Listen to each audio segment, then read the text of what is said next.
Shalom Bapak Ibu Saudara. Puji nama Tuhan. Shalom. Haleluya. Kita mau siapkan hati kita. Kita mulai ibadah kita pagi hari ini. Terima kasih Tuhan Yesus. Kami mau masuk ruang Maha Kudus. Haleluya Yesus.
menyatakan pujian ini lebih lagi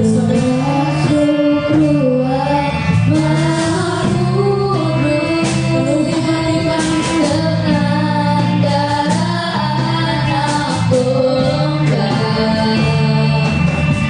ku masuk dengan hati tulus menyembah yang maha kuasa. Ku masuk dengan maha kudus dengan darah anak domba. Ku masuk dengan hati tulus menyembah yang maha kuasa. Ku menyembahmu,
ku saling dengan kasih dan Gusti Grace masuk dalam doa pembukaan.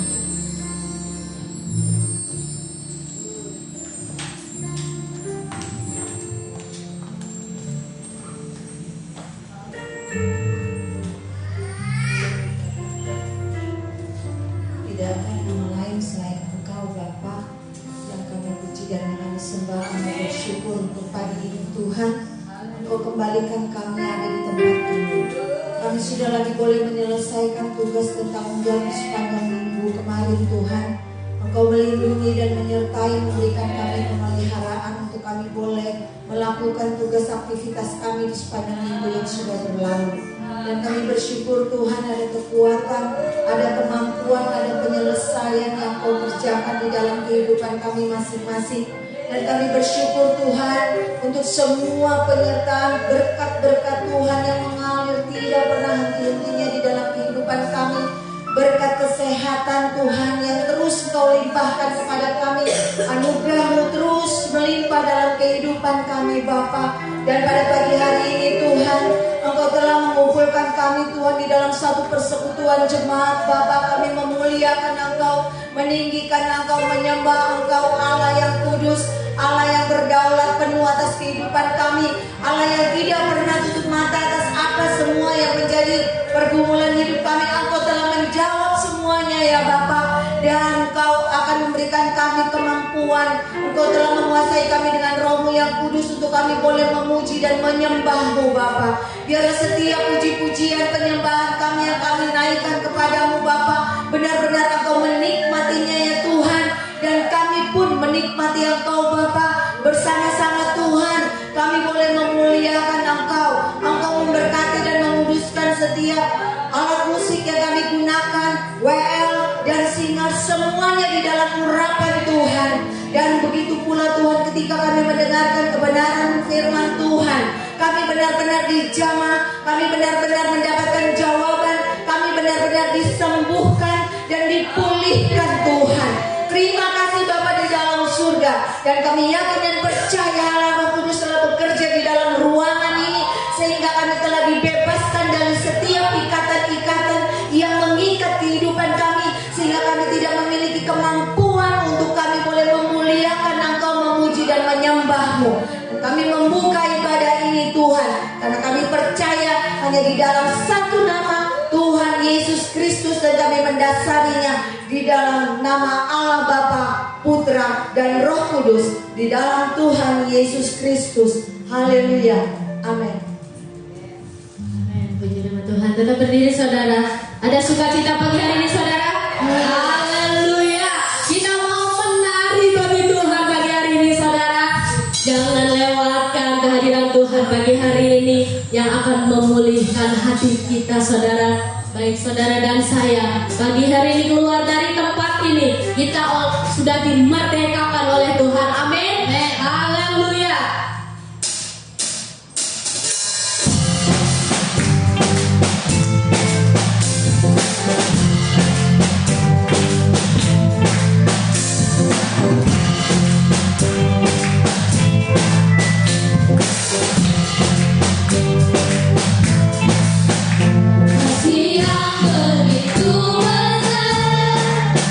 Lebih kuat dari dosa.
Haleluya.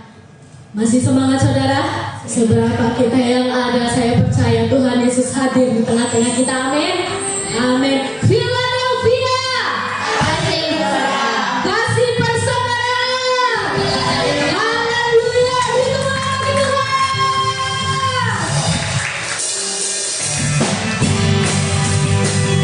Kita berikan kemenangan saudara.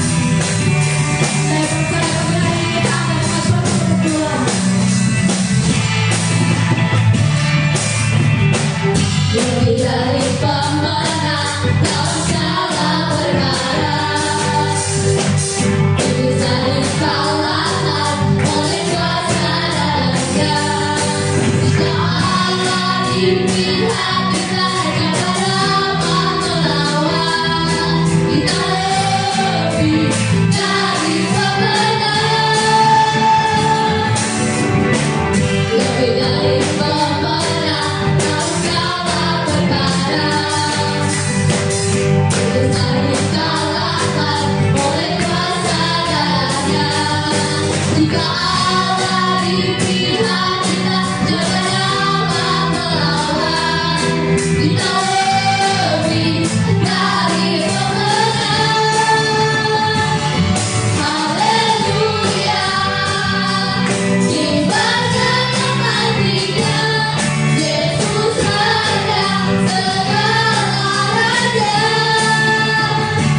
Kita menyiapkan hati kita.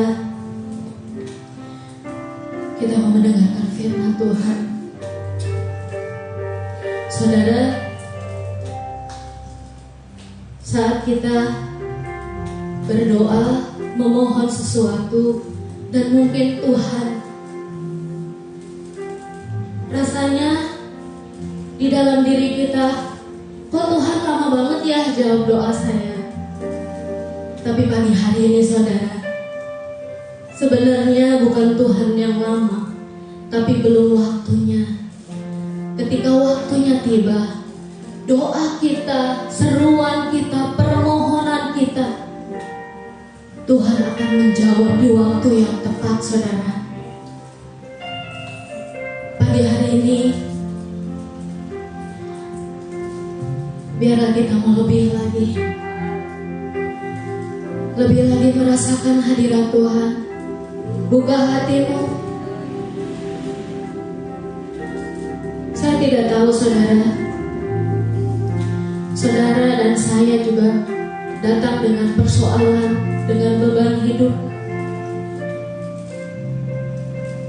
Tuhan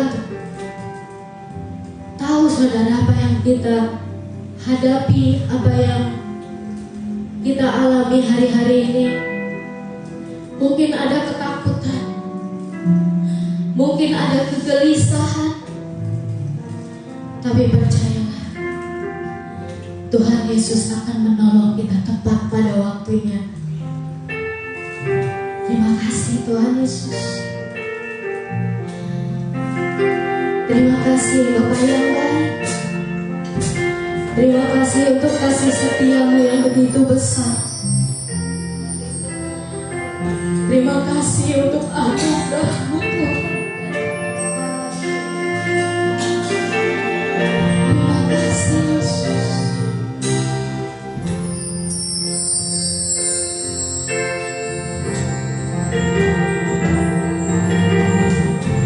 Dan selalu Tuhan menjawab doa, namun Dia terbaik di waktu yang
berikan kami kepekaan daripada-Mu Tuhan. Dan ajar kami berserah penuh kepada-Mu Tuhan. Menanamkan dalam hati dan pikiran kami, Tuhan mau jawab atau tidak, aku tetap di dalam Yesus. Doa kami dijawab atau tidak, iman kami tetap kepada Tuhan kami Yesus Kristus. Tidak dipengaruhi dijawab atau tidak doa kami, itu tidak mempengaruhi iman kami. Seperti Sadrak, Mesak, dan Abednego, dengan tantangan yang dihadapi soal penyembahan, tentang bagaimana berharap penuh, percaya penuh, tetap beriman kepada Tuhan yang disembah, yang kami tahu namanya Tuhan kami Yesus Kristus.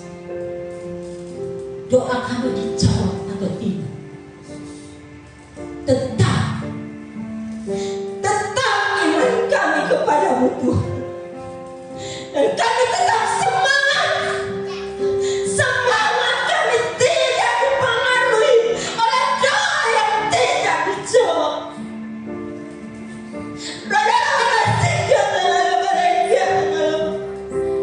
Karena kebanyakan kami orang Kristen dipengaruhi dengan doa-doa yang tidak dijawab, sehingga iman kami ya Tuhan mulai luntur, kepercayaan kami mulai luntur kepada-Mu Tuhan.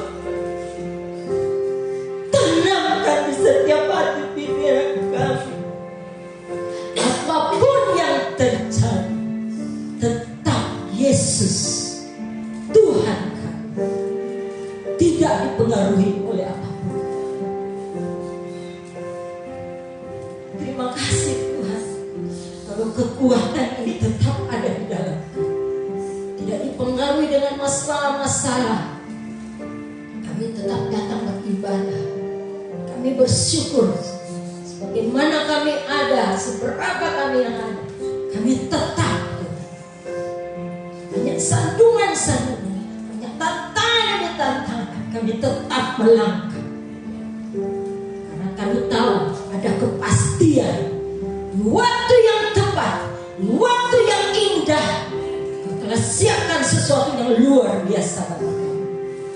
Oleh sebab itu Tuhan, kuatkan kami dengan kebenaran firman-Mu pada saat itu, agar kami lebih lagi semangat di dalam Engkau, sampai Engkau datang pada kali yang kedua. Engkau menemukan iman kami, karena itulah yang Engkau cari. Apakah aku menemukan iman di dunia ini? Engkau menemukan kami Tuhan yang beriman Tuhan kepada-Mu ya Bapa.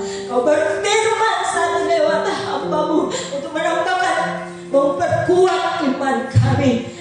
Pakai hamba-Mu dengan pengurapan marifat, pembukaan firman-Mu lebih lagi ya Bapa, untuk membongkar pola-pola pikir kami yang tidak sesuai dengan kebenaran-Mu, untuk meluruskan kami ya Tuhan, yang mulai keluar dari rel kebenaran-Mu Tuhan.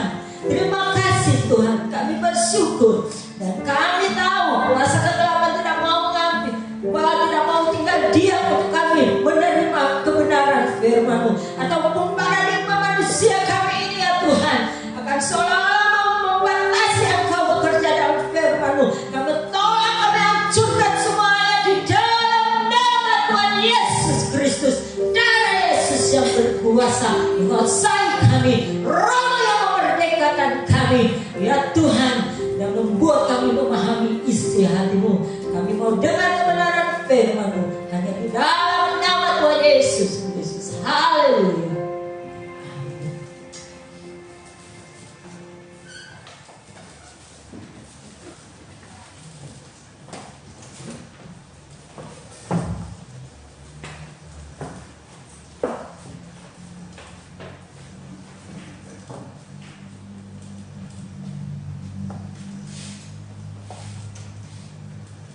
Di nama Tuhan, shalom saudara, kasih Kristus buat semua kita yang hadir hari ini bersama dengan yang ikut live streaming ya. Kita akan membaca Alkitab kita dalam 2 Raja-Raja 6. Kita akan baca dalam 2 Raja-Raja 6 ayat 1 sampai dengan ayat 7. Saya ulang, 2 Raja-Raja 6 ayat 1 sampai dengan 7. Kita akan bergiliran membaca ayat-ayat ini ya. Saya baca ayat 1, saudara ayat 2 dan seterusnya secara bergiliran. 2 Raja-Raja 6 ayat 1. Pada suatu hari berkatalah rombongan nabi kepada Elisa, "Cobalah lihat, tempat tinggal kami di dekatmu ini adalah terlalu sesak bagi kami." Saudara,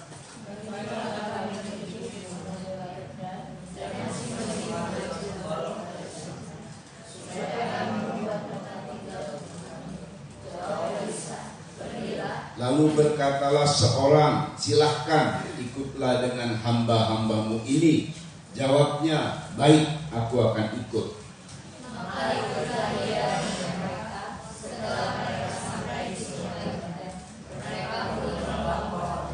Dan terjadilah ketika seorang sedang menumbangkan sebatang pohon, jatuhlah mata kapaknya ke dalam air.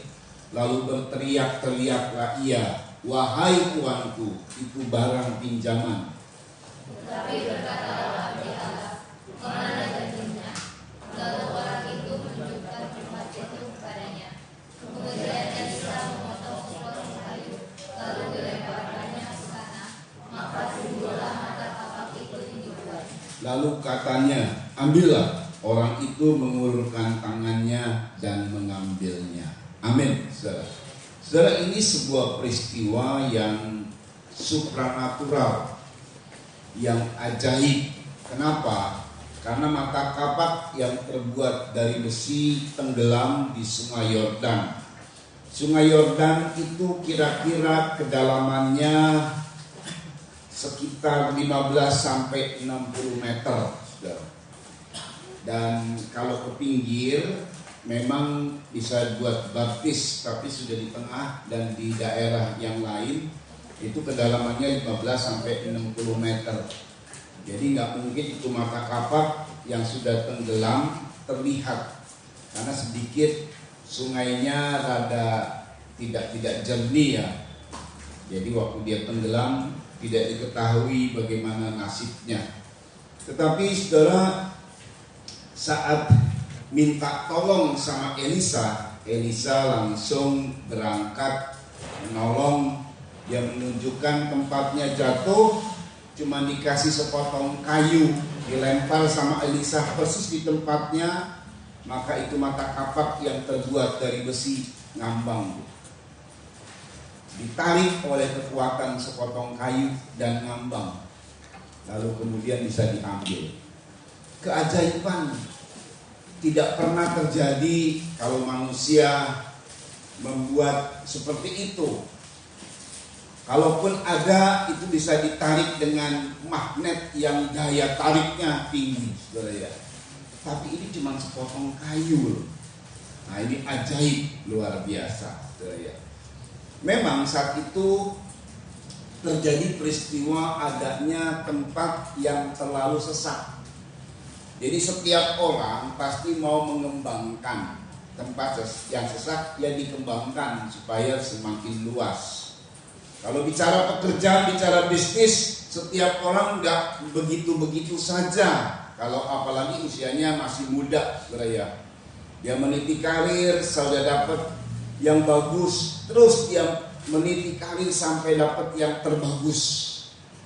Orang dagang juga gitu. Ini masih muda, saudara ya. Kalau masih muda atau waktu-waktu lalu, kita akan mau supaya berkembang dagang kita, saudara ya. Banyak hal yang Tuhan buat, memang keajaiban-keajaiban. Dan ini keadaannya memang ada rombongan yang tinggalnya sudah sesak tempat tinggalnya. Jadi mau dikembangkan, mau diperluas. Nah, itu sebabnya ini awal masalah. Sebenarnya bukan disebut masalah, tetapi disebut awal kemajuan. Tapi sayang ada masalah. Nah, saudara ya, yang ada masalah ini adalah satu orang. Ya, yang lain tidak ada masalah, tapi orang ini punya masalah, saudara. Ini adalah sebuah keteledoran sebenarnya. Entah teledor dari siapa.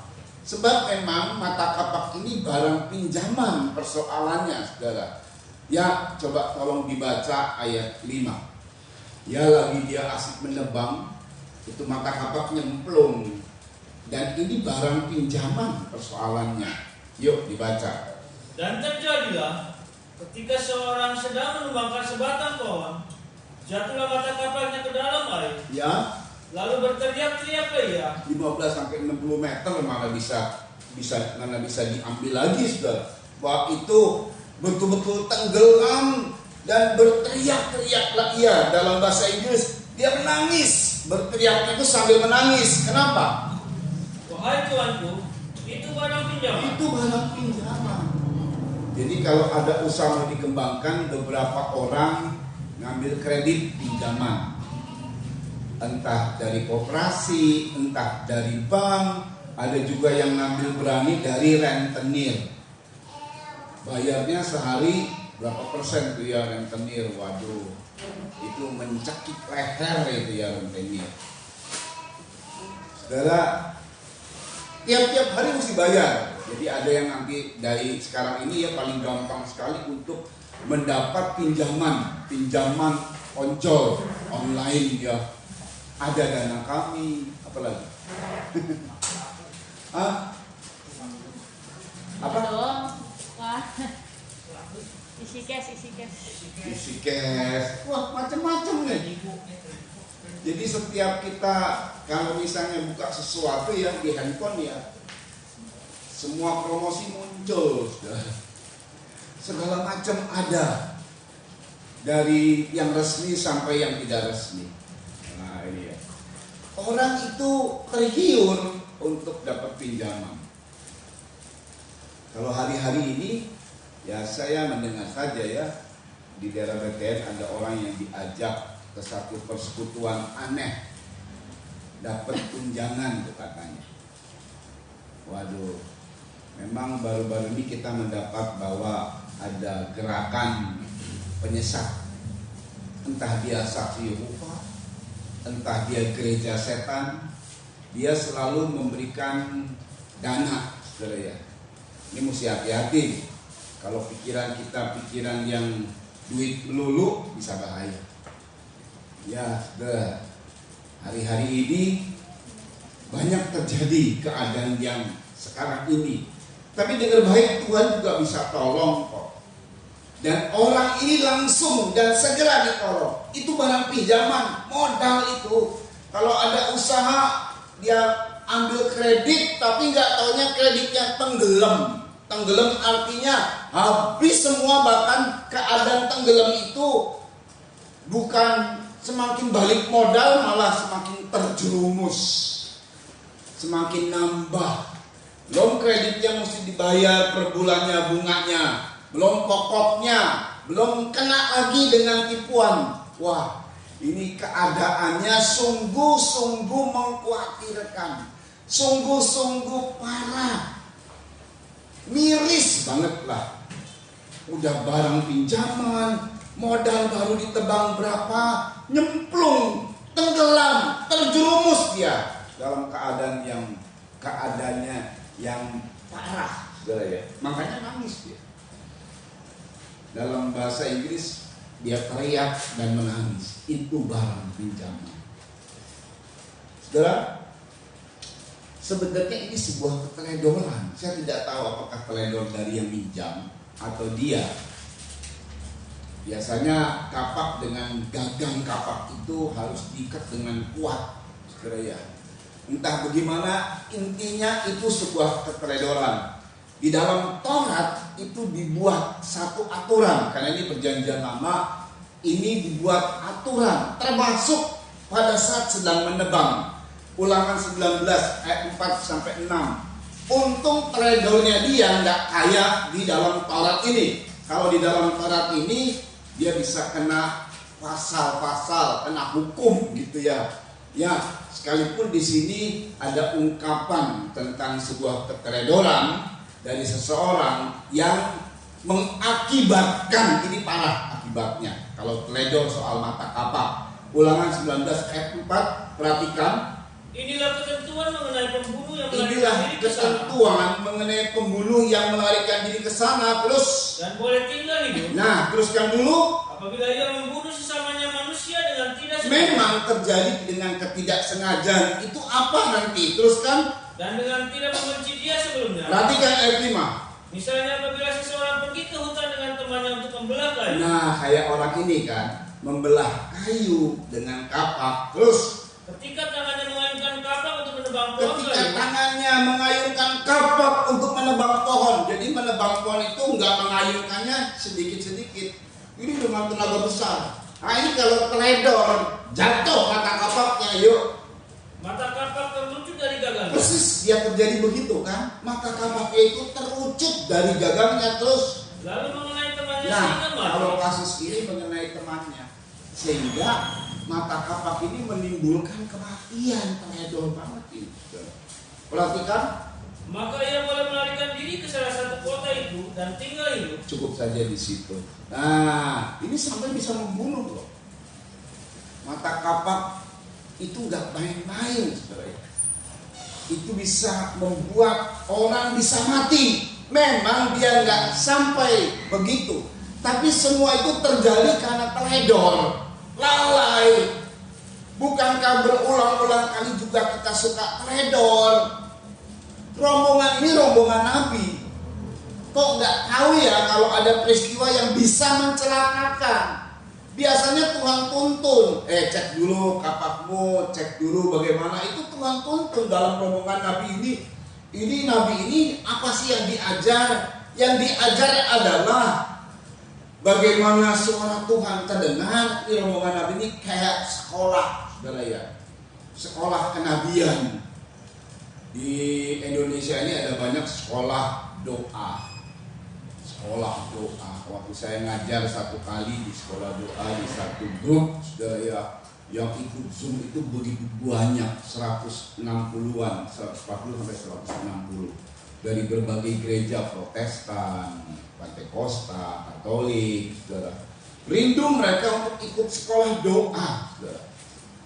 Sekolah doa yang saya ajarkan dan kelas-kelas yang saya ajarkan kalau beberapa hari sebelumnya atau beberapa tahun sebelumnya adalah yang saya sebut kelas peka, pelatihan di mana kita harus terlatih, di mana karunia Allah ini saudara bisa terasa dalam hidup kita dan semakin peka. Itu kelas-kelas doa yang sempat kita ajarkan, saudara ya, di mana di situ kita akan mengenal suara Tuhan, mengerti suara Tuhan, dituntun oleh suara Tuhan.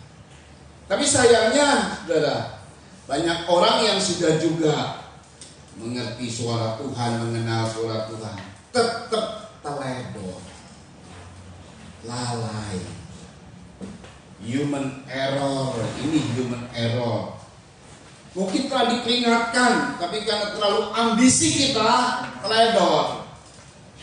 Teledor bisa membahayakan orang dan bisa terjadi pembunuhan yang bisa masuk penjara lah, kira-kira begitu. Memang ini tidak, teledornya tidak membuat orang mati, tapi sayang mata kapak yang berguna itu tenggelam.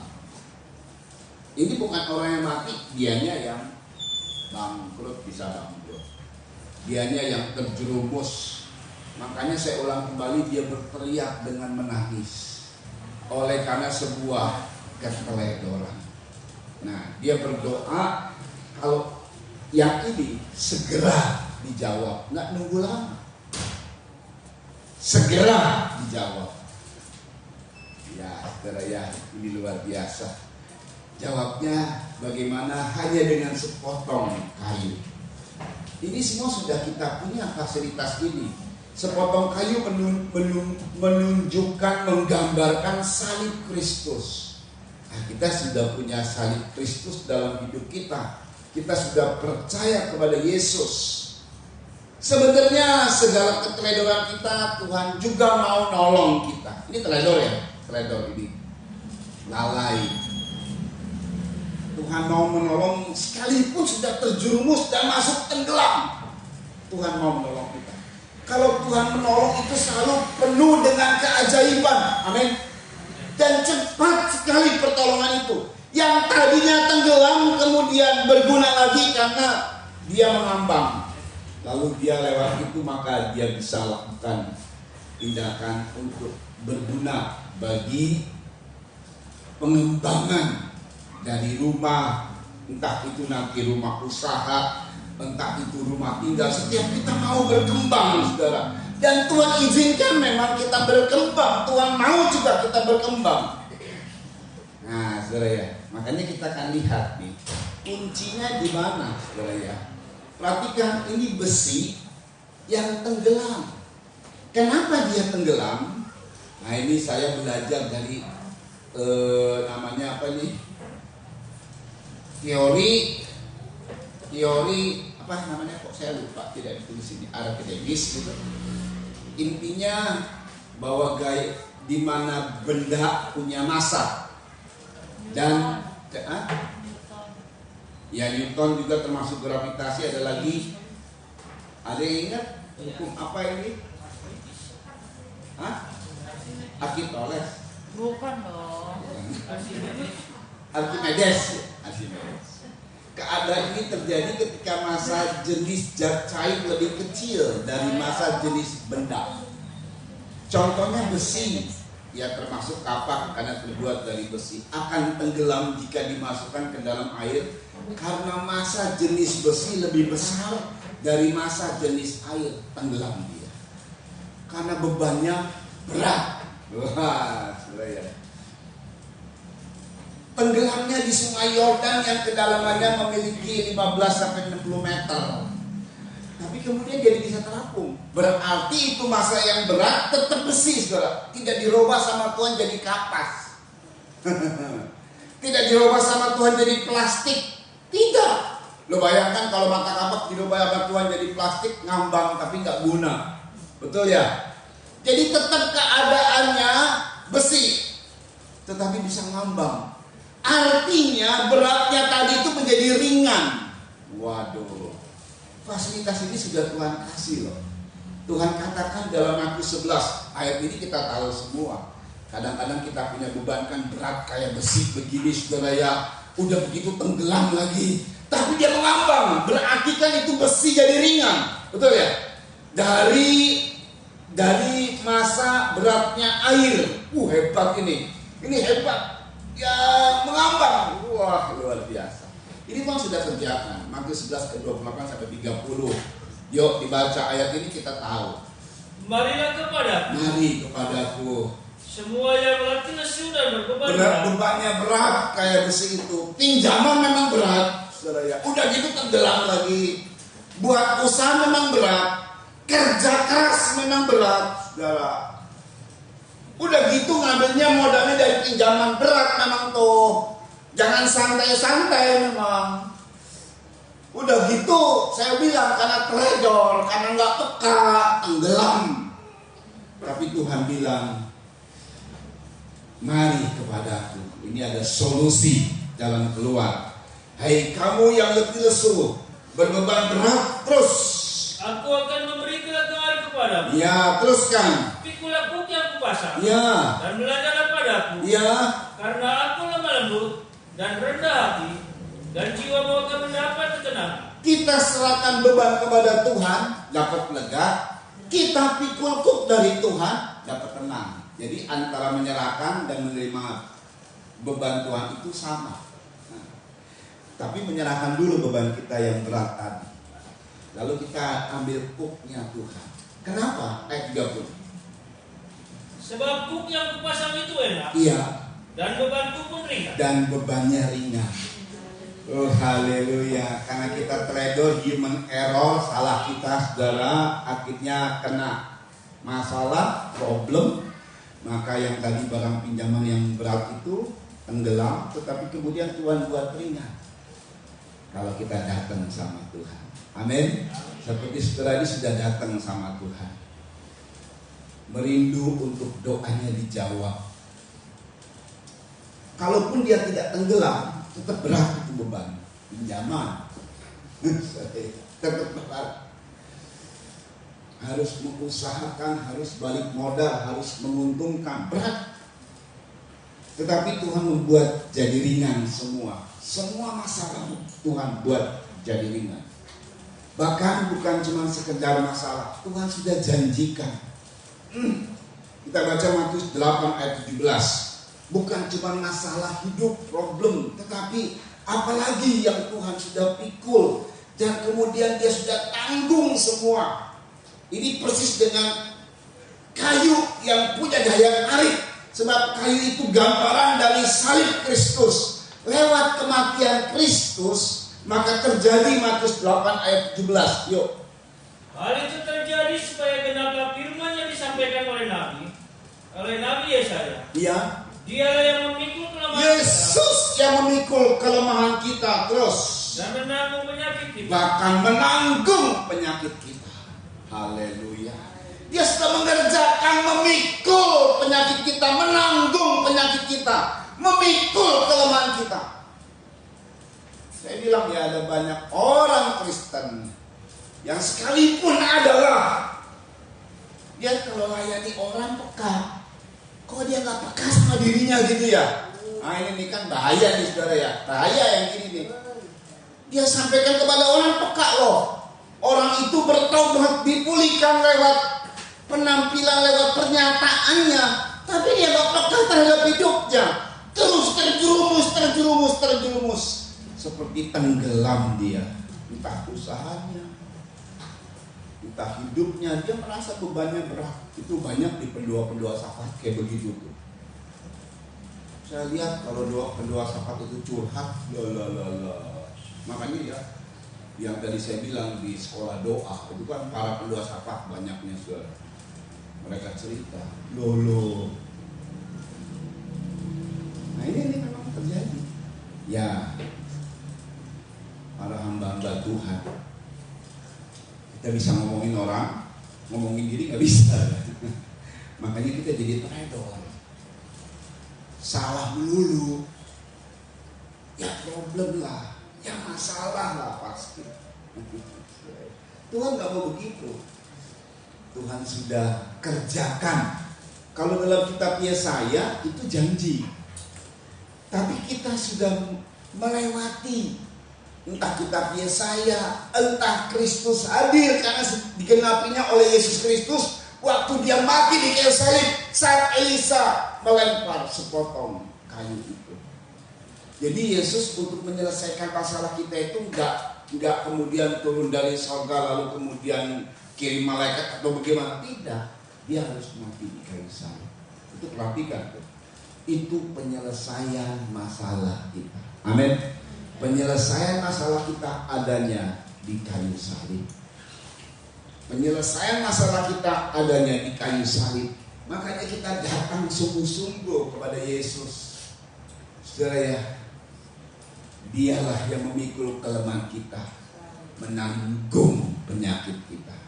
Itu hal yang berat. Kemarin saya bertemu dengan rekan ministry dari Bodanan Ministry, semoga dia juga ikut. Dokter sudah menduga, bukan cuma menduga, sudah diperiksa bahwa dia kena tumor ganas. Dia sudah di-KM. Tapi sebelum saya ketemu sama dia, kok saya ngerasanya gini. Saya ngomong sama istri sebenarnya sebelum berangkat ke Manado. Nanti kalau kita ketemu sama orang ini sehat-sehat aja, padahal kanker ganas. Kepalanya maaf sudah dibotakin, sudah botak. Dan dokternya pun dapetnya bukan dokter yang baik lagi. Namanya si Kristen ya, di dokter. Namanya nama Kristen, saya tidak sebut Jadi nggak ramah nih dokter. Sampai dia bilang, sudah kalau memang nggak mau dioperasi, nggak boleh dioperasi pakai BPJS kan ya. Udah nggak usah dioperasi. Malah suster-susternya yang bilang, jangan begitu Bu, udah bisa kok pakai BPJS, operasi aja, kemo aja Bu, nanti dokternya lama-lama juga baik kok gitu. Ada pengalaman-pengalaman yang nggak ngerti nih, suster saya yang ngerayu dia. Sampai akhirnya dioperasi dan dikemo. Tapi ini kita belum ketemu, kita baru dengar dia mau dioperasi. Berapa bulan, karena dia jemaat bulanan untuk Golden Ministry. Baru kemarin saya ketemu, karena kita ke rumahnya. Iya, sehat aja tuh. Yang lain, wah, kemo itu adalah suntikan nuklir, kata saya dengar nih ya. Itu seperti suntikan nuklir. Itu nggak sembarangan. Setiap orang rata-rata saat di kemo langsung ngedrop, mual, susah makan itu. Makanya ini penyakit yang paling berat ini memang kanker. Di samping penyakit kanker bener, satu lagi plesetannya, kantong kering. Paling bahaya, plesetannya kantong kering, sama aja itu dua.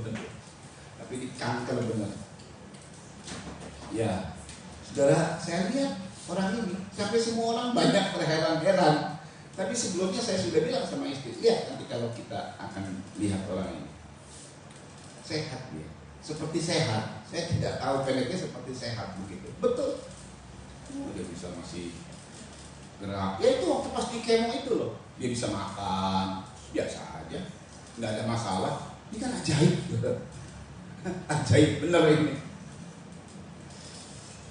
Memang Tuhan itu telah memikul kelemahan kita, menanggung penyakit kita. Harus mengalami mujizat yang besar ini loh, saudara.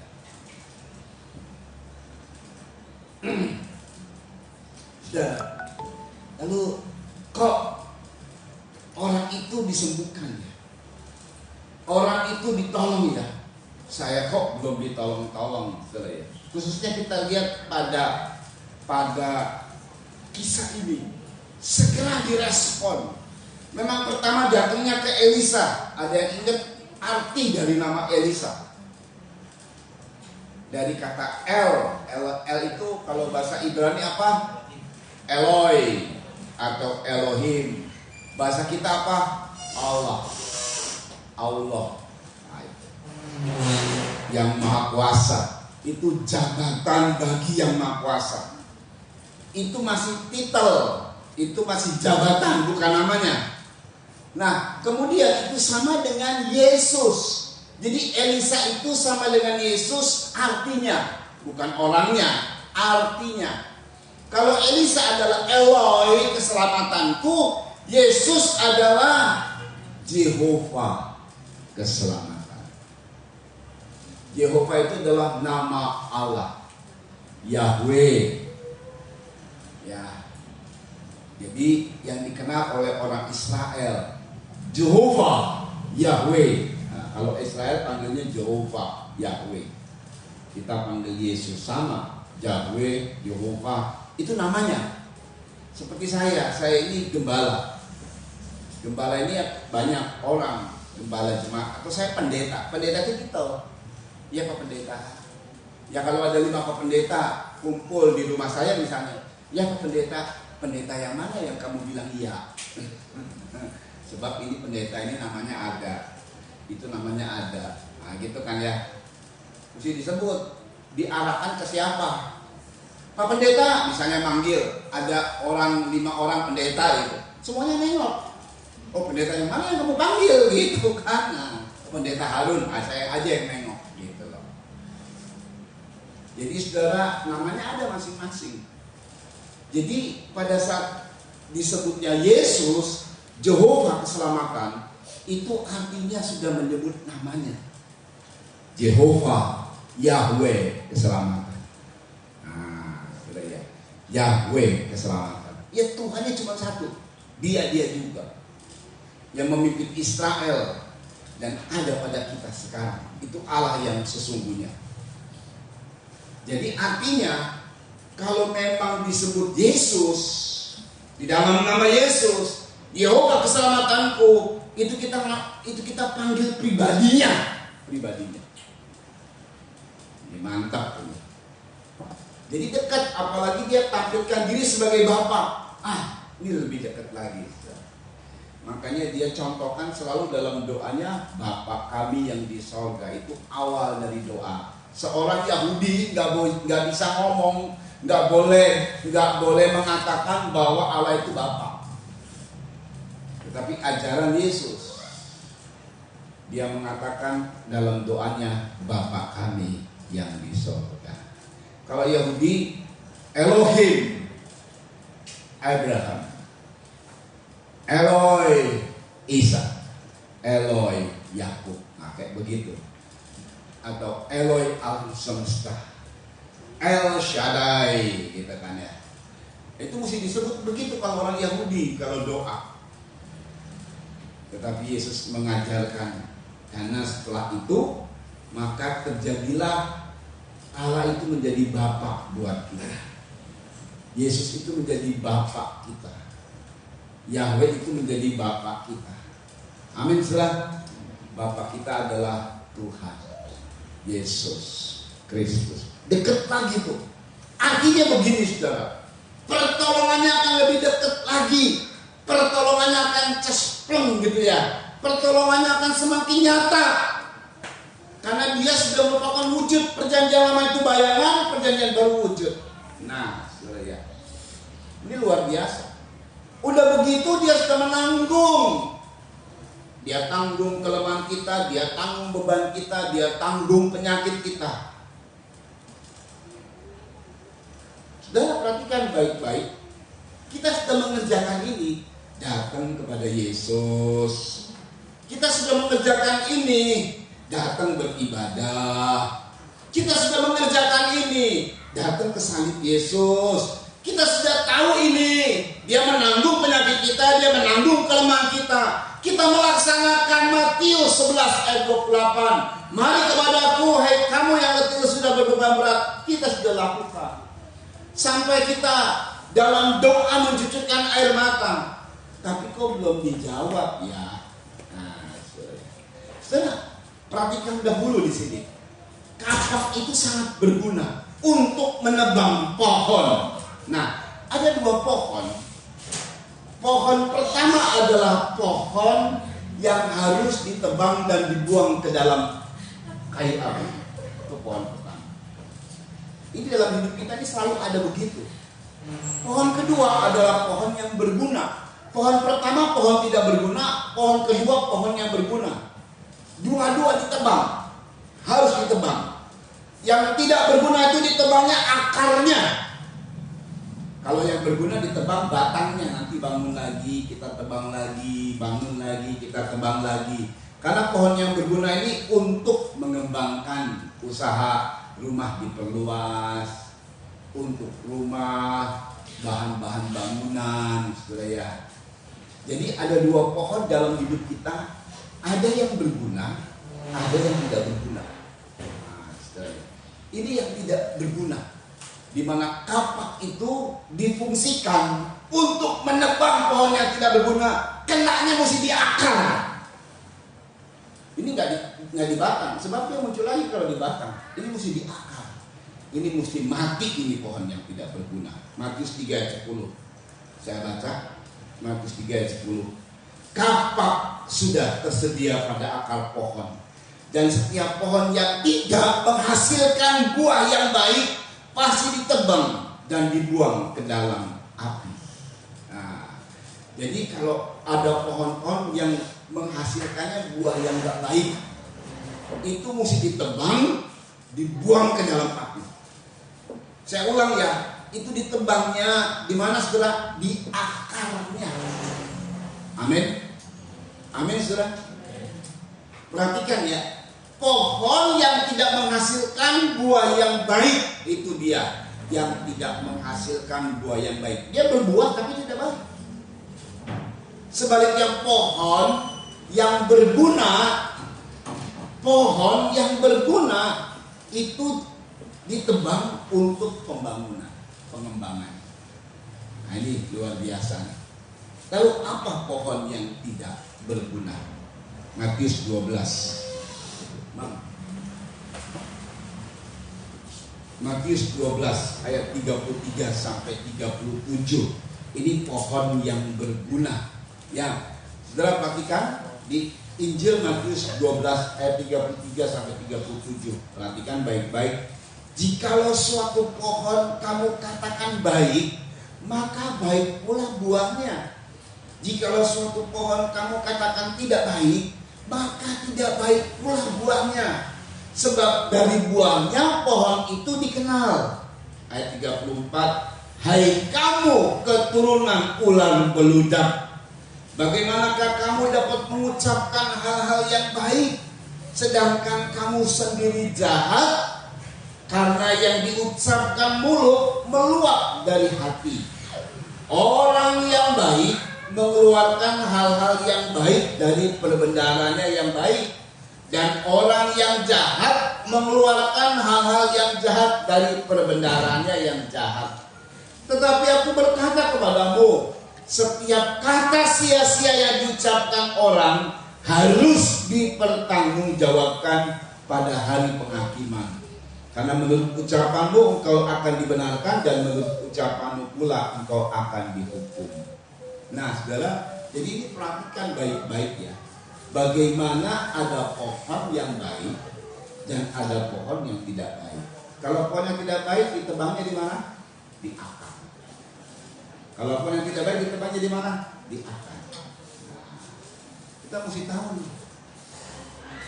Apa itu? Gak taunya bicara pohon yang tidak baik khususnya pohon yang tidak baik ini adalah apa yang diucapkan dari mulut itu meluapnya dari hati. Pohon yang tidak baik itu adalah pohon yang mengeluarkan buah yang tidak baik. Saya ulang ya. Pohon yang tidak baik itu adalah pohon yang mengeluarkan buah yang tidak baik. Jadi buahnya tidak baik. Pohon mengeluarkan buah. Makanya ada buah perkataan. Pohonnya siapa? Kita. Dari mana pohonnya itu? Pohonnya itu dari hati. Apa yang keluar dari hati, meluap dari hati, keluarnya ke mulut. Kalau kata-kata kita tidak baik, itu yang mesti ditebangnya di akarnya. Itulah kebanyakan orang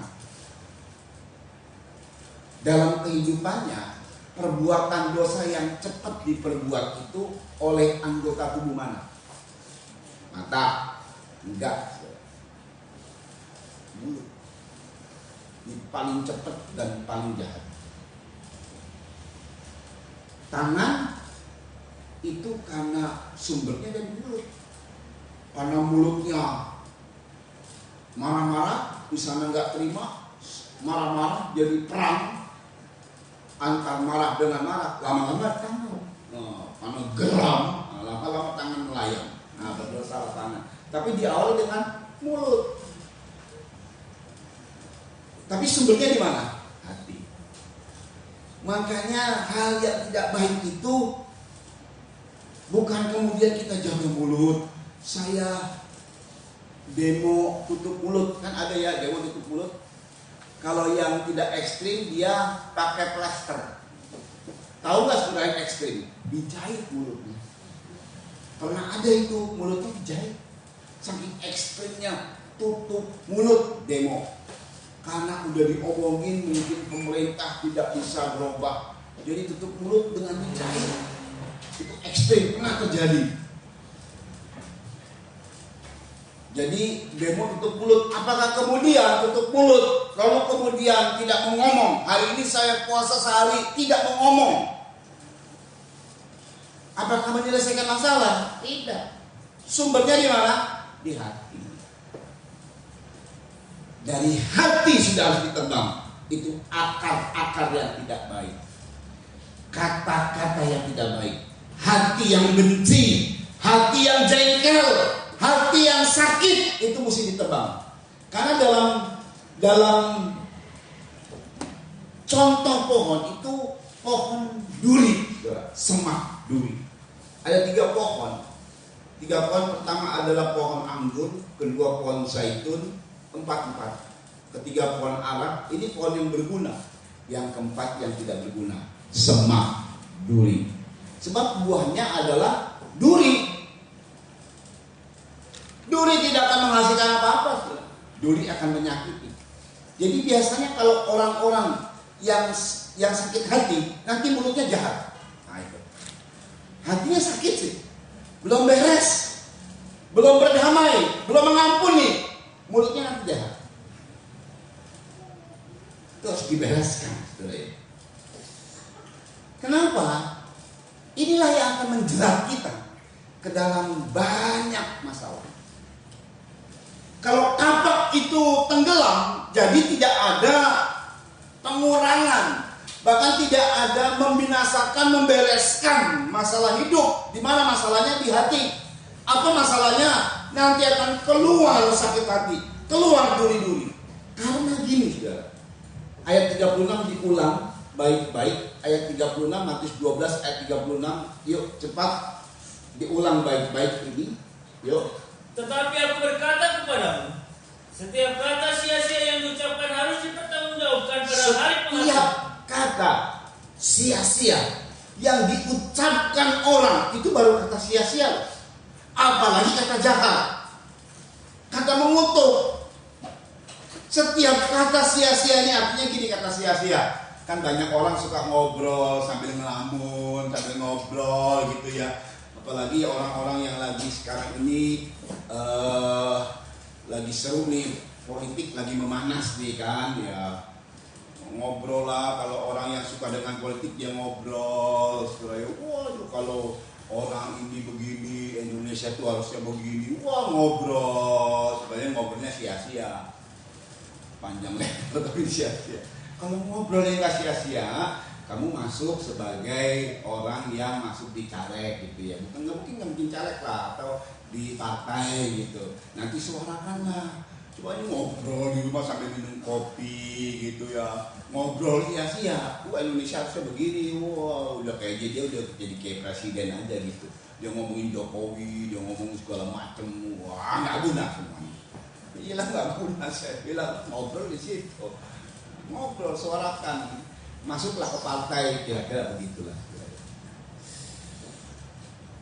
Ada lagi ngobrol soal pekerjaan yang muluk-muluk, dia ngobrol, waduh kalau usaha saya maju, saya mau begini. Sia-sia semua itu ngobrol. Tinggi-tinggi ngobrol. Itu masih ngobrol yang hal-hal yang kelihatan baik. Itu aja dipertanggungjawabkan. Terus ayat 37. Karena menurut ucapanmu engkau akan dibenarkan. Iya. Dan menurut ucapanmu pula engkau akan dihukum. Iya. Menurut ucapanmu juga engkau akan dihukum. Nah itu kalau dihukum itu karena buah perkataan kita bukan cuma sia-sia. Itu menghukum orang. Itu nyakitin orang. Itu ngomongin orang. Itu bersungut-sungut. Itu ngedumel. Udah. Ini harus dipertanggungjawabkan dan bisa ngalami penghukuman. Tinggal tunggu waktu itu.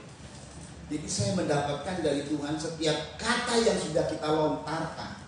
Hari ini bukan cuma kata, tapi setiap pernyataan, opini, pendapat mengenai diri muka, mengenai apa saja yang telah dilontarkan bukan di mulutmu saja, tapi di media sosial. Nah, sekarang sudah ada hukumannya. Kita ngomongin orang itu bisa kena pasal di media sosial, di Facebook lah, di apa. Kalau orang itu nggak terima, dia menuntut, kena pasal kita. Di WhatsApp, di mana itu dituntut, kita kena pasal. Itu Indonesia sudah membuat aturan sedemikian rupa. Dulu nggak ada aturan itu karena belum ada medsos. Cuman ngomong doang, betul ya? Tapi sekarang ada aturan itu. Jadi jangan sembarangan untuk ngomong di medsos. Orang kan nggak ngomong di medsos sebenarnya. Ada yang pakai video memang ngomong gitu. Tapi ada yang pakai kata-kata. Ya kan? Termasuk kata-kata, omongan apa saja itu kena pasal hukuman. Kalau luput dari medsos, ada satu lagi. Dari Tuhan gak akan pernah luput. Hanya tinggal tunggu waktunya. Random dia, random itu ngacak waktunya. Kita ngomong yang hari ini A, tiba-tiba kena langsung dampak dari hukuman tentang ngomongan A. Padahal hari ini loh, padahal kita juga pernah ngomong tentang B. Belum pernah, belum ada hukumannya nih. Tunggu tanggal mainnya. Karena dia bisa random, Ustaz. Dia nggak peduli mana. Itu sudah masuk karena dalam jalur ini kalau Tuhan sudah buat begini, di dunia ini punya sistem jadinya. Kita masuk di dalam sistem itu. Cepat atau lambat kita akan mengalami hukuman dari ucapan kita. Itu nggak baik. Itu pohon dengan buah yang tidak baik. Itu harusnya ditebang, tapi kapaknya tenggelam. Nah itu bahayanya. Bahayanya begitu, saudara. Itu kalau kita belum selesaikan. Makanya tiap-tiap hari Tuhan ngajak kita berdoa, ampunilah kami, ampunilah kiranya kesalahan kami, termasuk perkataan. Seperti kami telah mengampuni orang yang bersalah kepada kami. Sebab perkataan yang muncul nanti tidak jahat itu karena hati kita nggak beres sama orang itu. Hati kita nggak beres entah sama Tuhan. Hati kita nggak beres. Makanya doa itu saat ampunilah kiranya kesalahanku seperti aku mengampuni orang yang bersalah kepadaku. Itu pemberesan. Itu kapak diayunkan pada akar. Begitu kita damai sama orang, beres tuh. Seperti kapak itu diayunkan pada akar, di mana akar yang kemudian nanti membuahi kata-kata yang tidak baik itu terluncur jadinya. Tapi karena kita patahkan di akarnya, mati dia. Mati namanya pohon kebencian, mati namanya pohon sakit hati, mati yang namanya pohon dengki, dendam, mati. Nah udah beres. Kalau sempat kita meluncurkan, kita minta ampun sama Tuhan. Sehingga tidak dibuahi, tidak dituai. Termasuk nanti perbuatan. Tapi yang paling cepat, dosa itu dilakukannya oleh mulut. Nah, saudara ya. Dosa itu dilakukannya oleh mulut. 1 Petrus 3, makanya Tuhan bilang di ayat 10 sampai 11. Yuk dibaca. 1 Petrus 3 ayat 10 sampai 11. Yuk. Siapa yang mau mencintai hidup? Kalau kita mau mencintai hidup, teruskan. Dan mau melihat hari-hari baik. Dan kalau saudara mau melihat hari-harimu baik, semuanya baik, indah. Ada yang gak baik, Tuhan kemudian tolong jadi hari yang baik. Bagaimana caranya? Ia harus menjaga lidahnya terhadap yang jahat. Ia harus menjaga lidahnya terhadap yang jahat. Terus. Dan bibirnya terhadap ucapan-ucapan yang Dan menipu. bibirnya terhadap ucapan yang menipu. Terus. Ia harus menjauhi yang Ia jahat. harus menjauhi yang jahat. Dan melakukan yang baik. Ia harus mencari perdamaian dan berusaha mendapatkannya. semuanya itu dihasilkan dengan damai. Ampuni orang itu damai. Kalau ingin mencintai hidup dan hari-harinya baik, selalu yang dijalani, yang pertama menjaga lidah. Karena lidah ini paling cepat sekali berbuat dosa dibanding anggota tubuh lainnya. Sudah begitu, yang namanya lidah yang tak bertulang pun, kalau bertulang yang nggak bisa ngomong. Ini lidah ini kecil, anggota kecil dalam tubuh, tapi bahaya. Yakobus 3. Ini persoalannya diungkapkan sama Tuhan. Siapa yang buat lidah? Tuhan. Dia tahu persis lidah itu bagaimana gunanya. Ada berguna baik, ada berguna yang gak baik. Ini kalau yang gak baik ini ngeri. Yakobus 3 ayat 2, dia tahu persis. Dia pembuatnya, dia tahu persis karakter lidah ini ya. Kira-kira saya sebut begitu. Atau wataknya si lidah ini ya. Yuk Yakobus 3 ayat 2. Yuk. Sebab kita semua bersalah dalam banyak hal. Iya, kita bersalah dalam banyak hal. Tadi kan kalau kita bersalah mengucapkan kata yang sia-sia akan dituntut. akan kena penghakiman, akan dihukum. Berarti kalau kita alami hukum kan beban. Beban semakin berat. Udah lagi berat bebannya, tambah lagi ucapan kita yang karena kesel, jengkel, tambah lagi beban kita. Wah ini dia kayak kapak yang tenggelam. Makanya ini orang nangis. Tahu saudara gimana? Ini hukuman-hukuman yang terjadi gara-gara ucapan kita. Apa nggak bikin nangis kita? Aduh, saya udah salah. Akhirnya ada dampaknya. Tuhan bilang kita ini banyak bersalah dalam segala hal. Terus, barang siapa tidak bersalah dalam perkataannya, iya. ia adalah orang sempurna. Tuh, kalau orang sempurna itu bukan kemudian kayak gimana. Hanya diam saja pakaiannya putih-putih begitu ya. Adanya di mana gitu. Enggak. Sekarang kalau pengen tahu yang sempurna itu adalah orang yang bisa menjaga lidah. Terus Yang dapat juga mengendalikan seluruh tubuhnya. dia bisa kendalikan seluruh tubuhnya. Kenapa? Ya, Kita mengenakan kekang pada mulut kuda, ya, sehingga ia menuruti kehendak kita. ya. Dengan jalan demikian kita dapat juga mengendalikan seluruh tubuhnya. Perhatikan. Dan lihat saja kapal-kapal, walaupun amat besar dan digerakkan oleh angin keras. Ya, saudara ya, ada salah satu jemaat punya pasangan. Dia mualim berapa begitu ya di kapal laut tanker. Wah, kalau dia pergi dia ke luar negeri, Eropa, Amerika, karena tanker bawa entah nanti bawa kargo, entah bawa minyak bahan bakar, saudara ya. Gede itu kapal, saudara. Waktu saya masih tunangan, baru tunangan sama istri saya, kita naik kapal laut namanya kapal Kambuna, masih ada nggak ya? Nah, terus yang saya ingat kapal Kerinci 5 hari ke Manado.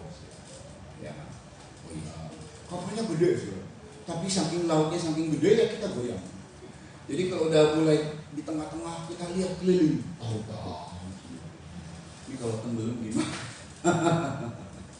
Ya, ngeri, gitu dia.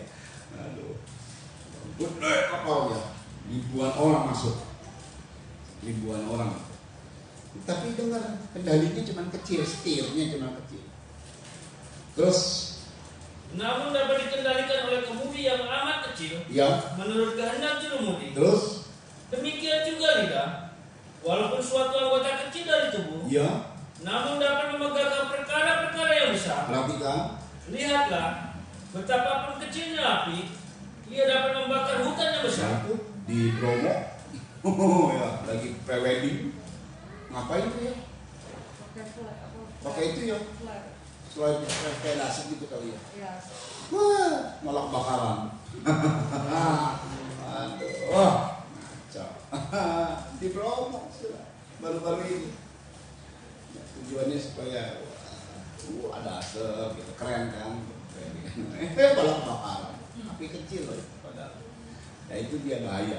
Terus, Lidah pun adalah api. lidah kita adalah api. Terus, Ia merupakan suatu dunia kejahatan. aduh, dia merupakan suatu dunia kejahatan. Kalau saudara pengen tahu dunia kejahatan, ngaca, julurkan lidah, dunia kejahatan. Kalau tak terkendali. Terus, Dan mengambil tempat di antara anggota-anggota tubuh kita sebagai sesuatu yang dapat menodai seluruh bisa tubuh. menodai seluruh tubuh kita loh. Terus, Dan menyalakan roda kehidupan kita. menyalakan roda kehidupan kita. Terus, Sedang ia sendiri dinyalakan oleh api neraka. oh, dia dinyalakannya oleh api neraka. Waduh, kalau lidahnya udah jahat memang kayak iblis yang di neraka ya. Kita ngomongnya amit-amit dah. Terus, Semua jenis binatang liar, persoalannya ini. Terus kan? burung-burung, Iya, serta binatang-binatang mendalam, iya, dan binatang-binatang laut dapat dijinakkan. iya. Dan Terus, telah dijinakkan oleh sifat manusia. semua binatang liar bisa dijinakkan oleh sifat manusia. Terus kan? Tetapi tidak seorang pun yang berkuasa menjinakkan lidah. Nah, itu dia lidah yang kita punya, tidak ada kuasa yang bisa menjinakkan. Terus, Ia adalah sesuatu yang buas, ia sesuatu yang buas. yang tak terkuasai, dan penuh racun yang mematikan. ya, itu lidah yang jahat. Cukup saja. Sungguh mengerikan. Ini yang terus terlanjur bersalah kita dari kecil sampai sekarang ini. Kalau belum dibereskan, terus kesalahan ini akan menuntut, akan menghukum kita, akan jadi beban terus buat kita. Kesalahan ini sumbernya dari hati. Makanya hati yang tidak baik itu mesti ditebang dari akarnya, jangan dibiarkan. Ya bagaimana mau ditebang dari akarnya? Kapaknya nyemplung. Nah ini makanya butuh sekali ya kapak ini, saudara. Memang saudara, dari keberadaan tentang lidah yang tidak bisa dijinakan, muncullah dalam suasana hujan awal yang kita sebut Pantekosta, di hari Pantekosta, di mana Tuhan memunculkan Roh Kudus, gambarannya seperti lidah api. Nah, kalau tadi didorongnya oleh api neraka, ini ada api yang lain dari sorga yang membuat lidah kita bisa terkendali dengan api dari sorga. Lidah api. Memang sengaja Tuhan buat diumpamakan seperti lidah api. Lidah api. Wih, luar biasa. Tuhan tuh punya rencana yang luar biasa. Dia menciptakan lidah, maka dia juga mengendalikan lidah dengan lidah api. Itu gambarannya Roh Kudus. Cuma Roh Kudus yang bisa mengendalikan lidah kita. Dimulai dari dia membereskan hati kita. Amin, saudara. Cuma Roh Kudus yang bisa kendalikan. Luar biasa. Kita tidak dituntut, tapi jujur saja kadang-kadang ada teledor. Nah, ini. Teledor ini nih tetap Tuhan mau tolong. Amin. Ini teledor. Udah persentase berkurang ngomong jahatnya sudah 50%, 60%. 20% teledor. Gitu kan ya. Lalu dulu Pak, minta maaf, minta ampun. Waduh, minta ampun gengsi. Teledor ini. Kita nggak mau siapkan firman, nggak mau dikenakan firman dalam diri kita, masih kesel gitu. Oh namanya teledor ya. Unsur manusiawi kita ini lagi daging bener lah gitu ya. Entah kenapa lagi moodnya daging gitu kan ya. Hari demi hari kita nggak mau ngampuni, teledor. Kita akhirnya masuk dalam problem dan masalah. Yaitu kalau kita sadar, masih mending. Kalau kita membenarkan diri itu yang payah, saudara. Kita udah membenarkan diri, kita nggak tahunya terus kita masuk dalam problem dan masalah, dalam pencobaan. Ini terus, kenapa kita terus malah bersungguh-sungguh sama Tuhan? Loh kita pernah ngomong salah loh. Kita ngomong sama Tuhan, ini kan teledor, saudara. Kita nggak mengaca diri kita. Ini yang paling bahaya, ini penyakit membenarkan diri. Anggap dirinya benar. Karena dia anggap dirinya benar, maka dia salah orang. Tapi memang orang itu salah. Saya mau kasih tahu. Hawa itu salah nggak? Salah. Siapa yang salah duluan? Hawa. Menurut hukum, ini bicara hukum ya. Ada bilang gini, apa kau makan buah pengetahuan baik dan jahat yang kularang itu, kata Tuhan kepada Adam. Apa kata Adam? Itu perempuan yang membujuk aku, kira-kira begitulah. Benar nggak? Benar.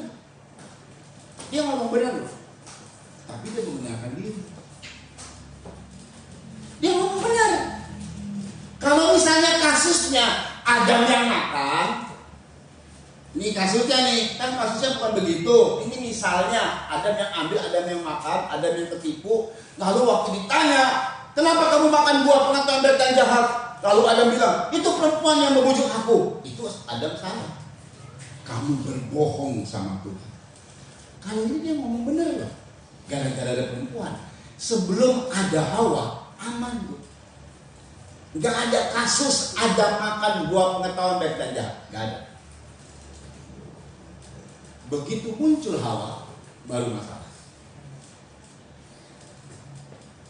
Ini masalah. Sebelum waktu Adam sendiri itu bisa jutaan tahun, itu nggak ada masalah.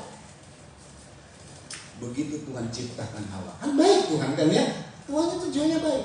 Hawa lagi yang bikin masalah.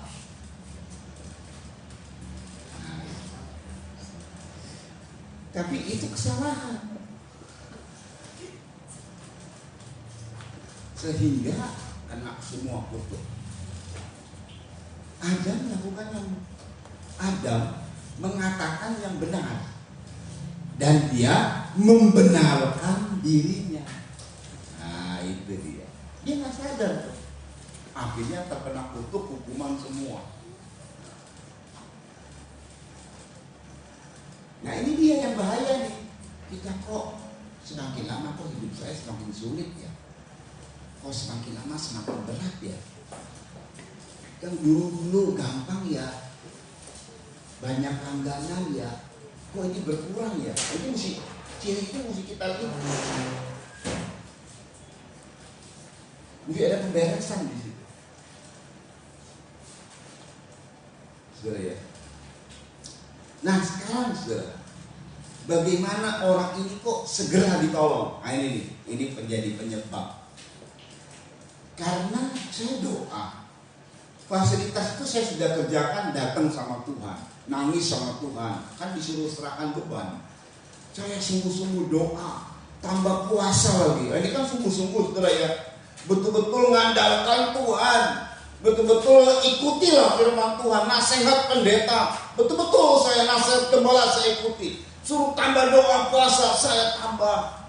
Doa malam, saya doa malam.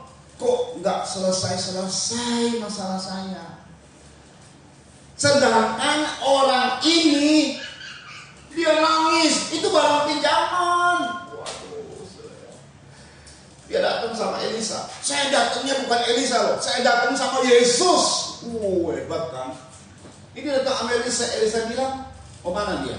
Oh di situ, diambil sepotong kayu. Itu lambang semua. Sekarang ini aslinya. Yesus telah mati di kayu salib. Yesus telah nyatakan bahwa semua penyakit kita ditanggung, bahwa semua kelemahan kita ditanggung, problem masalah kita ditanggung. Kok nggak selesai tapi ya? Nah sekarang kita lihat di sini. Dalam bahasa Inggris memang 2 Raja-Raja 6 ayat 1 dan kemudian ayat 3. Kalau ditampilkan di bahasa Inggris, bisa kan? 2 Raja-Raja 6 ayat 1. Nah, and the sons of the prophet said unto Elisa. Nah, ini tambahan dari bahasa Indonesia tidak ada. Kalau bahasa Indonesia rombongan nabi. Tapi kalau dalam bahasa Inggris dan anak-anak dari para nabi. Dari rombongan nabi. Berkata kepada Elisa. Ya, selanjutnya sama dengan bahasa Indonesia. Lalu ayat 3. And one said, salah satu anak itu, ini anak nih, kasus anak nih ya, berkata kepada begini, ikutilah, go with thy servant, ikutilah dengan hamba-hambamu. Statusnya anak, ngikut budak. Nah ini, ini yang bisa, ini yang cepat kemudian ditolong. And one said, be content, I pray thee, and go with thy servants. And he answered, I will go. Jadi ini kasusnya begini saudara. Ini kan anak-anak dari rombongan Nabi. Rombongan Nabi ini punya hamba-hamba, budak, punya budak. Nah pada saat adanya masalah, maka budak-budak inilah yang kerjakan masalahnya. Masalah apa? Rumah sesak. Gak akan mungkin dong bosnya turun tangan. Yang nebang kayu siapa kira-kira? Ya hamba-hambanya lah, ya tukang-tukangnya, betul kan? Mana ada bosnya turun tangan. Tapi sebuah peristiwa terjadi begini. Salah satu dari rombongan Nabi ini berkata kepada seorang anak. Ini rombongan ini anak-anak dari Nabi. Ikut tuh para budak untuk nebang kayu. Dia nurut. Ya saya pergi. Ini anak yang rendah hati. Amin saudara. Anak yang hatinya baik. Untuk mengembangkan usaha, yang ngomong pasti bapaknya nih. Untuk mengembangkan usaha, maka dia bantu bapaknya. Hatinya baik banget. Ini anak yang taat. Kamu pergi? Ya, saya pergi. Nah, rendah hati, hatinya baik dan taat. Saudara, sama seperti Yesus. Sebenarnya yang mengerjakan untuk nebang kayu bukan anak, bukan status anak. Harusnya siapa? Ya budak, tukang-tukang, pembantu-pembantu. Tapi anak ini dia rendah hati banget. Anak ini dia taat sama orang tuanya. Anak ini hatinya baik.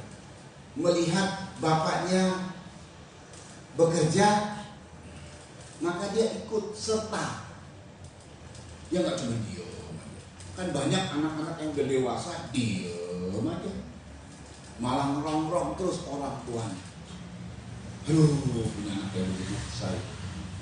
Waktunya dia sudah bekerja, jadi ada waktu anak bermain, ada waktu anak belajar, dan setelah menghasilkan ada waktu anak bekerja. Jangan juga orang tuanya masih bermain, masih belajar, disuruh kerja. Itu orang tua yang kurang waras. Kalau muncul bekerja untuk melatih, oke. Tapi semua ditanggung sama anaknya. Orang tuanya diam aja. Ini bahaya orang tua kayak begini. Padahal dia masih produktif gitu ya, kecuali udah pensiun.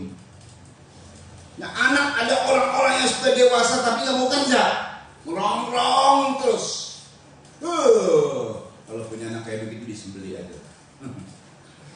Saya berdoa supaya anak-anak ngerti masanya ya. Nanti kalau udah masanya kerja, dia kerja, malah dia bisa bantu orang tua. Ada anak yang seperti itu. Yesus adalah anak yang taat sama Bapa. Luar biasa.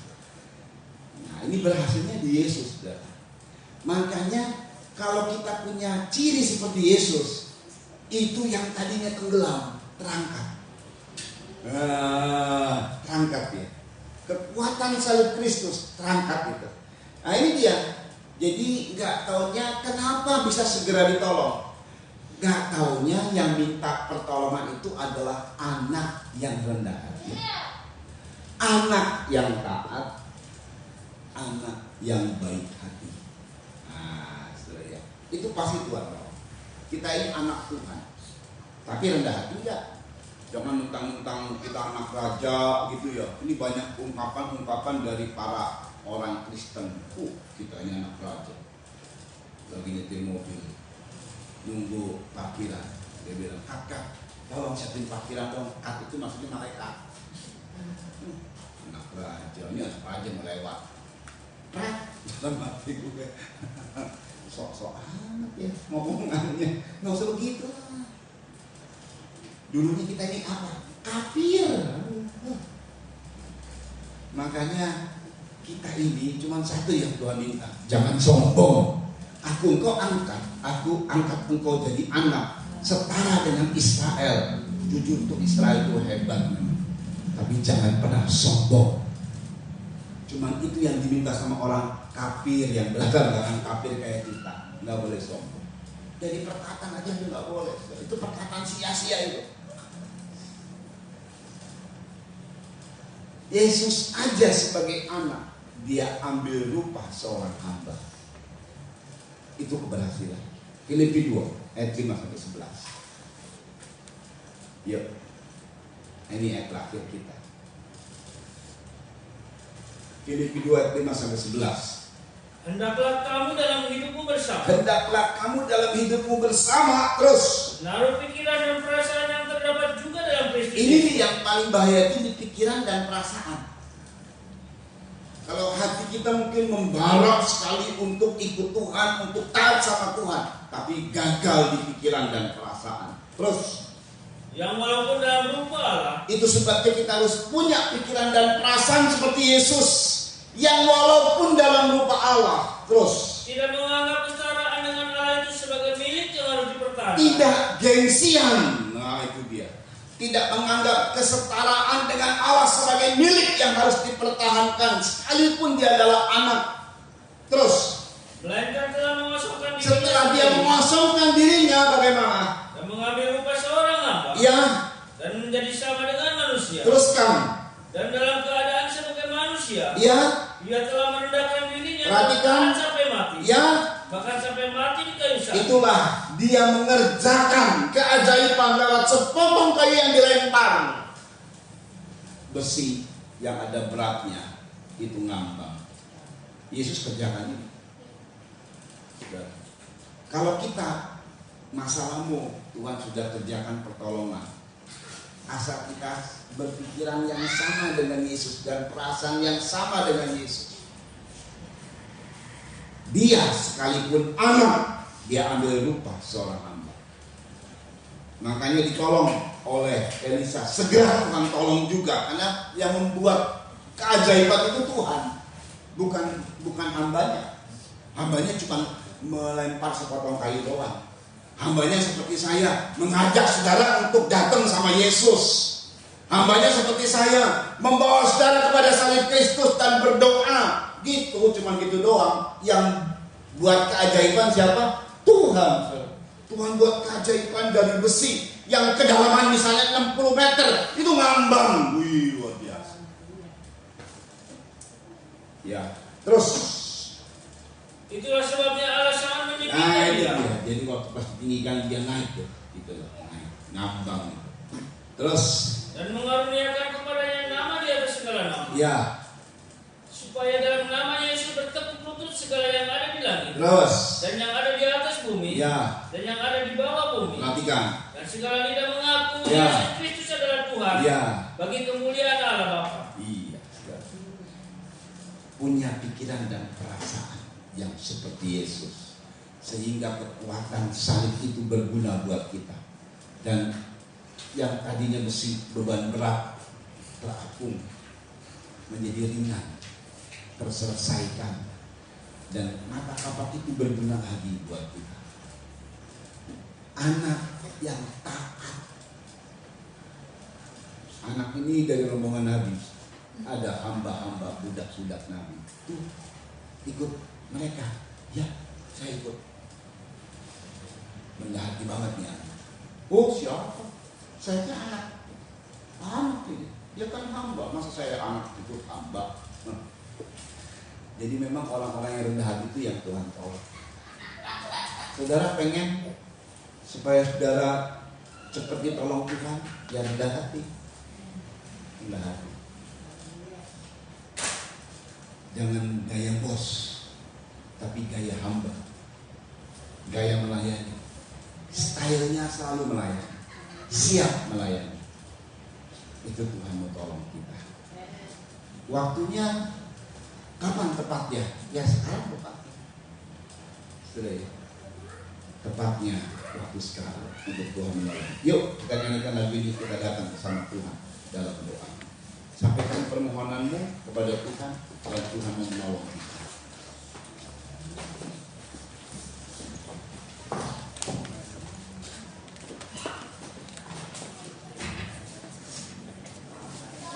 Haleluya.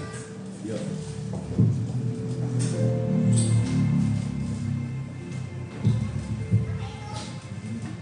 Tak selalu Tuhan menjawab doa, namun Dia beri yang terbaik di waktu yang tepat. Izinkanlah Tuhan untuk bekerja, yang mustahil menjadi mungkin oleh karena percaya. tak selalu Tak selalu Tuhan menjawab doa, namun Dia beri yang terbaik di waktu yang tepat. Izinkanlah Tuhan untuk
setiap kami yang hadir, baik secara onsite maupun live streaming Tuhan. Dan nanti video ini terus disampaikan, mereka yang mendengar, mereka memohonkan doa, dan Engkau menjawab doa-doa dari anak-anak-Mu yang rendah hati dan taat sama Tuhan. Haleluya, yang memiliki hati yang baik, sehingga segala doa dengan cucuran air mata, bahkan dengan puasa dan kesungguh-sungguhan, hari ini adalah waktu yang tepat saat mereka mendengar kebenaran firman Tuhan. Maka hari yang tepat adalah hari mereka mendengar firman, mereka berdoa, Tuhan menjawab, nama Tuhan dipermuliakan. Tuhan berkati keluarga yang memberi, yang sebagai fasilitator bagi kami, baik keluarga di sini maupun keluarga menyiapkan pastori. Berkati Tuhan untuk masyarakat Pegaden di mana kami tinggal. Berkati Tuhan juga Muspika, pimpinan-pimpinan kami. Demikian juga Kabupaten Subang Muspidanya dengan jajarannya, serta Gubernur kami Tuhan di Provinsi Jawa Barat dengan jajarannya. Berkati, dan Tuhan Kau berkati tanah air kami Indonesia dengan pimpinan kami Presiden Pak Jokowi dan Pak Maruf Amin. Dalam waktu-waktu yang singkat selesai mereka melaksanakan tugas. Dan kemudian ada Pilpres 2024. Tuhan pilih Presiden kami yang terbaik, yang untuk rakyat, yang peduli pada rakyat. Haleluya. Sehingga semua orang digerakkan untuk memilih Presiden yang tepat sekali. Haleluya, untuk bangsa Indonesia ini Tuhan. Memimpin bangsa Indonesia ke depan dan semakin maju, dan proyek-proyek dari Pak Jokowi bisa terus dilanjutkan oleh Presiden terpilih.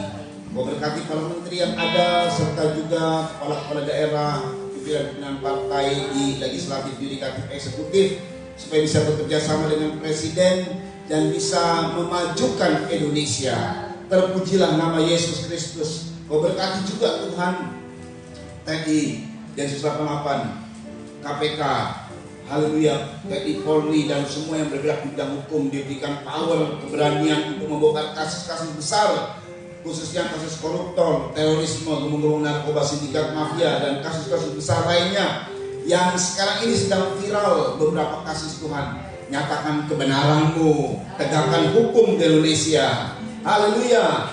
Tetapi Tuhan, kalau ada orang yang bersalah tetapi luput daripada kesalahannya, maka tidak ada luput dari pengadilan Tuhan. Kami mohon hukum surga bertindak untuk orang-orang yang mungkin masih tersembunyi. Tuhan Yesus, Engkau bongkar semua dan Engkau tindak dengan kekuatan kuasa hukum-Mu Tuhan, supaya nama-Mu ditakuti di bumi Indonesia ini. Terpujilah nama Yesus Kristus. Kau berkati semua yang hadir, dan mereka yang sakit Tuhan sembuhkan. Korban-korban yang disampaikan oleh jemaat, Kau juga berkati. Mereka yang tidak hadir juga Tuhan tolong untuk memberikan roh kesetiaan kepada mereka untuk tiap-tiap minggu hadir. Haleluya, tidak ada bolong, karena disitulah kami menerima janji berkat Tuhan. Terpujilah nama Yesus Kristus. Terima kasih Tuhan. Kalau selesai semua ini, kami kembali ke rumah masing-masing, sampaikan dengan selamat, dengan tidak kekurangan sesuatu apapun.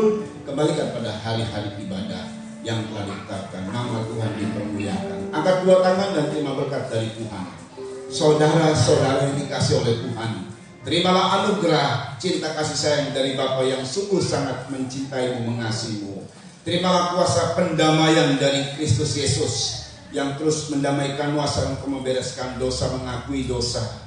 Terimalah pimpinan kekuatan, penyertaan Roh Kudus yang terus menyertai-Mu, memimpin-Mu, menuntun-Mu untuk terus dalam hidup terang firman-Nya, dan juga menyempurnakan-Mu dalam setiap hidup hari-hari-Mu yang menuntun untuk mengarah kepada hal-hal yang baik. Hari-hari-Mu akan selalu baik, karena Tuhan janjikan asal Kau menjaga lidah dan menjaga hidupmu dari yang jahat. Maka seluruh berkat ini turun atasmu, baik itu secara rohani maupun jasmani lainnya. Diberkati Engkau dalam pekerjaan, rumah tangga, anak, dan semuanya yang Kau butuhkan dijawab oleh Tuhan. Terimalah seluruh berkat itu dari sekarang ini sampai Tuhan Yesus datang kali yang kedua, bahkan sampai selama-lamanya. Dalam nama Tuhan Yesus Kristus, mempelai pria sorga dan imam besar yang kami puja-puji selalu, kami alaskan doa ini. Haleluya. Haleluya, haleluya, bagi anak domba. Haleluya, haleluya, karena Dia meneguhkan setiap lidah, suku, bangsa,